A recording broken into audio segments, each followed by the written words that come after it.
పాకిస్తాన్ దాడులను సమర్థవంతంగా తిప్పికొట్టి దేశాన్ని రక్షించిన తీరుకు యావత్ దేశం జైజైలు పలుకుతోంది. అయితే 2025లో అత్యంత శక్తివంతమైన దేశాల సైనిక విమానాల జాబితాలో భారత వైమానిక దళం 4వ స్థానంలో ఉంది. దక్షిణ కొరియా, జపాన్, ఫ్రాన్స్, టర్కీ వంటి బలమైన దేశాల కంటే వైమానిక దళం ముందుంది. ఈ ఘనత మన దేశానికి గర్వకారణం. ఆపరేషన్ సింధూర్ గురించి, భారత వైమానిక దళం సాధించిన ఇతర విజయాల గురించి వివరంగా తెలుసుకుందాం.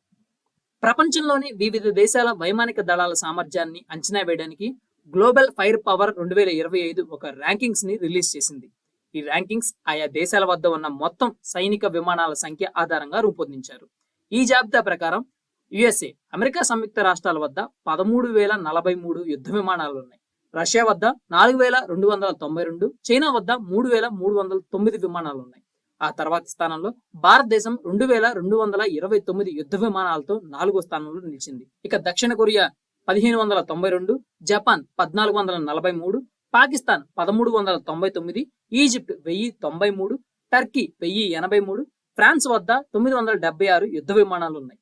అక్టోబర్ 8, 1932న బ్రిటిష్ రాయల్ ఎయిర్ ఫోర్స్ కు సహాయ దళంగా భారత వైమానిక దళం స్థాపించారు. కాలక్రమేణా ప్రపంచంలోనే అత్యంత శక్తివంతమైన వైమానిక దళాల్లో ఒకటిగా ఎదిగింది భారత్.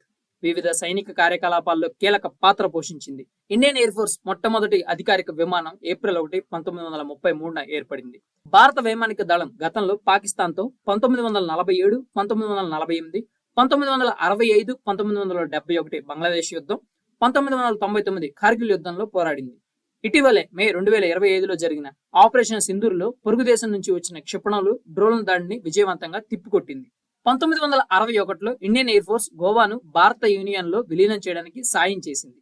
1962లో చైనా సైన్యంతో సీనో ఇండియన్ యుద్ధం జరిగిన పోరాటంలో భారత వైమానిక దళం కీలక పాత్ర పోషించింది. 1984లో Indian Air Force Siachen glacier ను స్వాధీనం చేసుకోవడంలో ముఖ్యమైన పాత్ర పోషించింది. ఇండియన్ ఎయిర్ ఫోర్స్ ఈ నెల 8వ తారీఖు, 10వ తారీఖు మధ్యన ఒక ఖచ్చితత్వంతో కూడిన దాడులతో పాకిస్తాన్లోని 11 సైనిక వైమానిక స్థావరాలను ధ్వంసం చేసింది. ఈ దాడుల ఉపగ్రహ చిత్రాలు పొరుగు దేశానికి విస్తృతమైన నష్టం వాటిల్లిందని చూపిస్తున్నాయి.